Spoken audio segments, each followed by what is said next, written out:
हमरा लनू शादी से पहले एक से एक रिश्ता आवत रहे, लेकिन हमार भाग खराब रहे कि तारा से बियाह हो गई। हाँ बड़का तो क काहे ना लेनी। बैठे के रहे भुइया तो टूल कहाँ से मिली, अब भाग में लिखा रहे नागिन तो फूल कहाँ से मिली। नमस्ते भाभी जी। नमस्ते नमस्ते। ए जी सुनी ना एक मिनट। सुनी हम भाई जी से पूछेम कि का खाना बना दी तो रउआ कहेम आज हमरा घर में खाना खाए के मन नहीं खे, बाहर जाके खाना खाएम सब हमने। काहे तू ना नहीं भूखा है? ना जौन बोलो तनी वही कही। ठीक बा।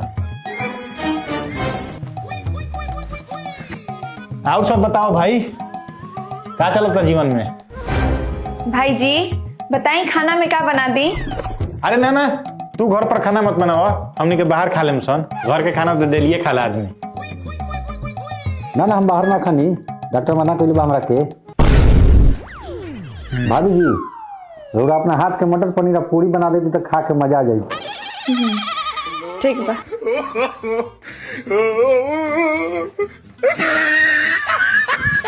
ए कनिया हई ल घर के चाबी, अब पूरा घर के जिम्मेवारी तू ही उठई हो। धीरे धीरे हम बूढ़ होतानी, अब कितना दिन ले कंधा पर बोझ उठाएम हम। मम्मी जी में तो तिजोरी के चाबी है ही नहीं खे। आहे रे बाप, अतनो हम निर्दयी सास नहीं खी कि सारा बोझ तोहरे के दे दूं।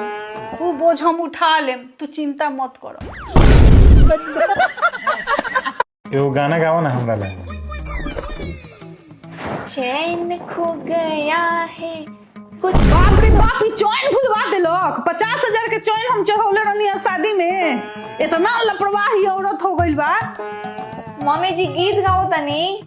भाई बताओ तो है, औरत के चैन भुला गइल बा, एकरा तनिको अफसोस नहीं खे। या गीत कैसे मुंह से निकलता। देखो तरु कनिया कितना अच्छा फिल्म बा,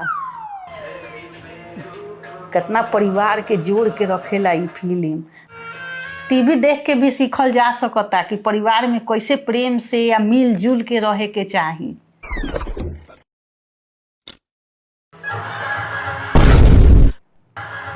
मम्मी जी इहो सीखे के बा? ना ना ना बबुआ, चैनल बदल जल्दी।